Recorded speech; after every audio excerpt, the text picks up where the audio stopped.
Nous passons en moyenne 85% de notre temps dans des lieux clos et qui sont en moyenne 5 à 7 fois plus pollués que l'air extérieur.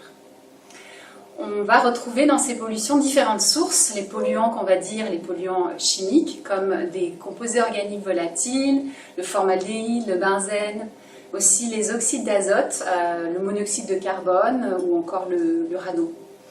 Après, on va avoir les polluants qu'on va dire physiques, comme des fibres ou des particules. L'amiante fait partie de cette catégorie. Et puis, les biocontaminants, qu'on appelle, donc ça va être des micro-organismes comme les champignons, les acariens, les moisissures ou des bactéries. Et enfin, le CO2, le dioxyde de carbone, qui est le premier indicateur de l'état de confinement de l'air intérieur. Cette pollution, elle peut être favorisée ou augmentée par certains facteurs, comme un système d'aération qui va être mal entretenu ou un excès d'humidité.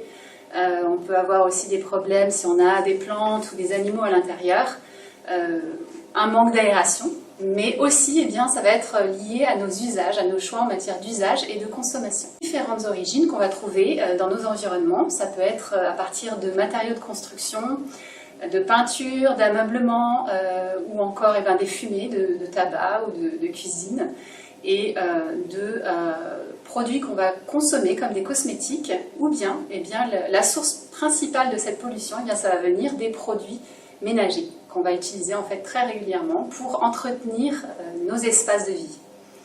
Ces produits, ils sont simplement pour la grande partie issus de la pétrochimie, qui font que ce ne sont pas des produits bénins pour notre santé et qu'ils ont des impacts sur notre environnement.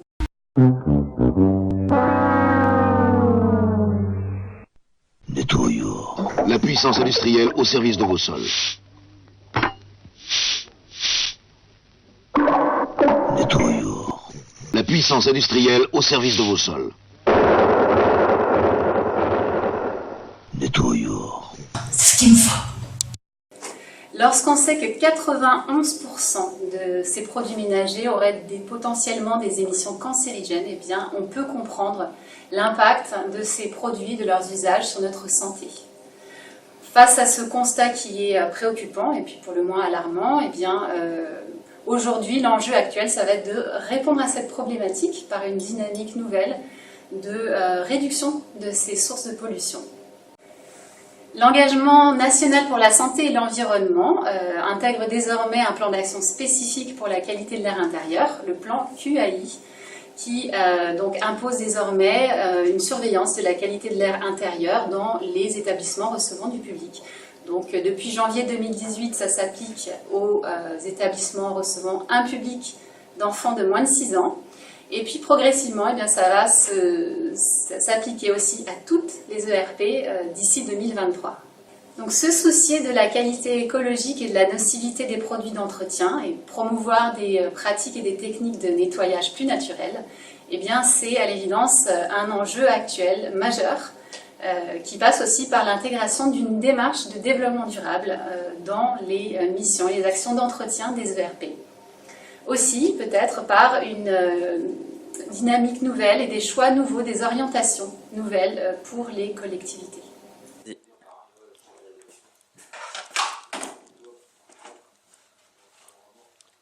Ah, ce nettoyeur-là, je le supporte plus. Nettoyeur. La puissance industrielle au service de vos sols.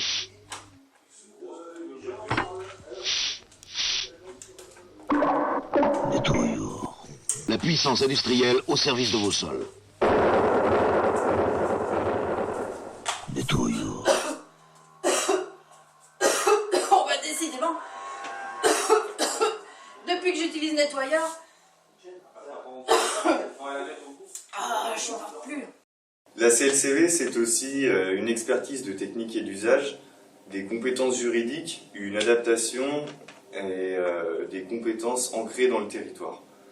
De plus, elle est active sur le développement durable et la consommation responsable et intervient ainsi sur plusieurs thèmes tels que l'eau, l'air, les déchets, l'énergie et l'environnement. La CLCV intervient déjà depuis plus de 20 ans auprès du grand public sur les alternatives aux produits dangereux et l'amélioration à la qualité de l'air intérieur.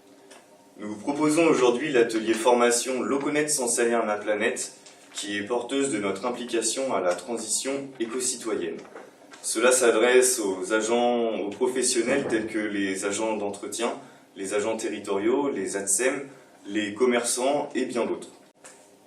Cet atelier consiste à informer sur la législation relative à la qualité de l'air intérieur, à sensibiliser à l'impact des produits classiques et à promouvoir les alternatives telles que le ménage naturel ou écologique. C'est un atelier participatif qui favorise l'échange de pratiques et le partage de connaissances. C'est également un atelier pratique puisque nous réalisons un produit multi-usage à base d'ingrédients 100% naturels. Cet atelier est bénéfique pour tout type d'acteurs car ses avantages sont à la fois économiques, sanitaires et écologiques.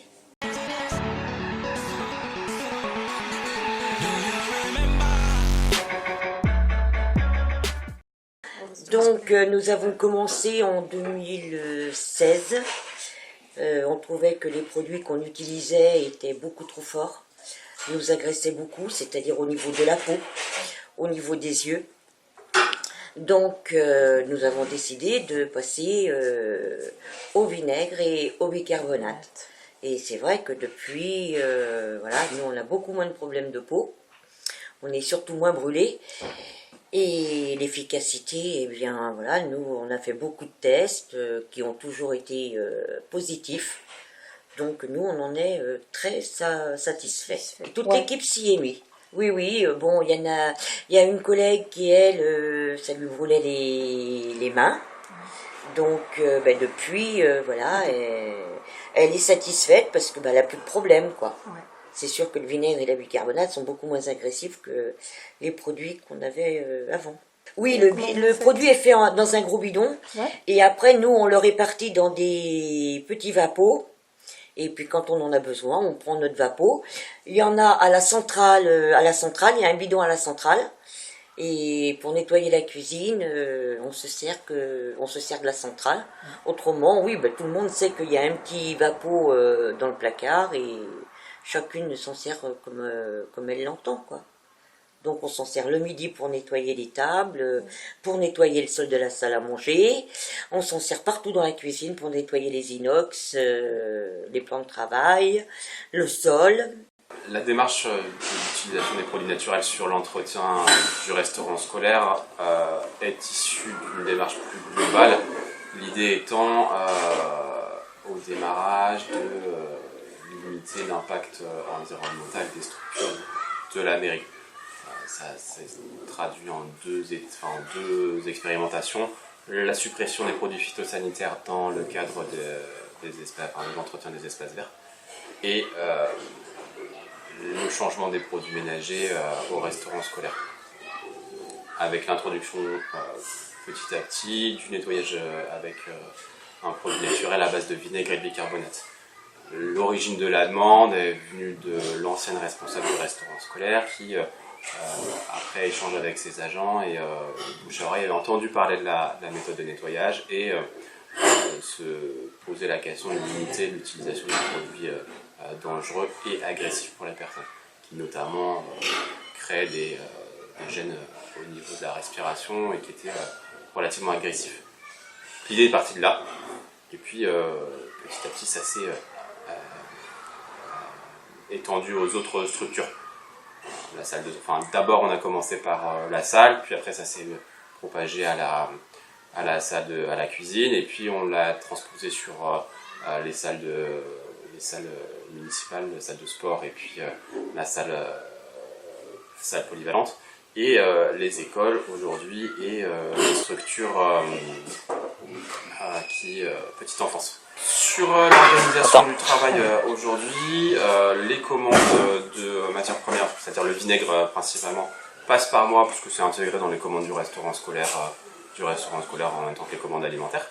Et sur la partie bicarbonate de soude, on a commandé il y a maintenant 2 ans, je crois, un gros sac de 25 kg de bicarbonate de soude via la pharmacie. Et puis depuis on fonctionne avec ça parce que c'est le volume utilisé assez assez minime en fait par volume de préparation. Donc avec 25 kg de bicarbonate dessous, on fait des litres et des litres et des litres de solution. On a dispatché les éléments pour permettre aux agents d'être autonomes. Ils ont un petit seau avec du bicarbonate, ils ont du vinaigre et puis au fur et à mesure ils interpellent alors soit moi soit mon collègue des services techniques pour être réapprovisionné soit en vinaigre, soit en huile essentielle, soit en bicarbonate. C'est assez efficace comme ça, en fait, ça permet de pas tout centraliser et que les agents soient vraiment autonomes sur ça. Par contact, on a les agents qui travaillent au restaurant scolaire qui ont vu que ça fonctionnait, puis qui en ont parlé, parce qu'ils travaillent sur plusieurs services, qui en ont parlé à l'école, et puis qui en ont parlé à côté, enfin, avec les agents, et du coup ça a fait un peu tache d'huile. Enfin, c'est que d'une première expérimentation, on s'est rendu compte qu'on pouvait supprimer les produits dangereux et que c'était moins agressif pour les gens, que ça faisait moins mal aux mains, que c'était moins difficile pour les voies respiratoires, et puis notamment que si jamais on avait un accident ou en tout cas quelque chose, une projection dans l'œil, c'était moins dangereux qu'un produit phytosanitaire avec des fiches de sécurité qui sont ça. On a des analyses régulières sur le restaurant scolaire, sur la partie cuisine. On n'en a pas sur les autres structures, mais au regard des retours qu'on a aujourd'hui, nous, du laboratoire sur la partie cuisine, on n'a pas de... on est sur des taux qui sont quasi similaires à un nettoyant industriel.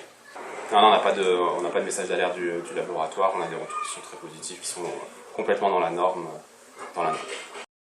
Depuis le début de la démarche, qui remonte à 2013 déjà, on a proposé une vingtaine d'ateliers maisonnettes, sans salir ma planète, donc voilà, où les particuliers peuvent venir, s'inscrire, ils viennent, ils participent à l'atelier et repartent avec leur petit flacon pour essayer à la maison.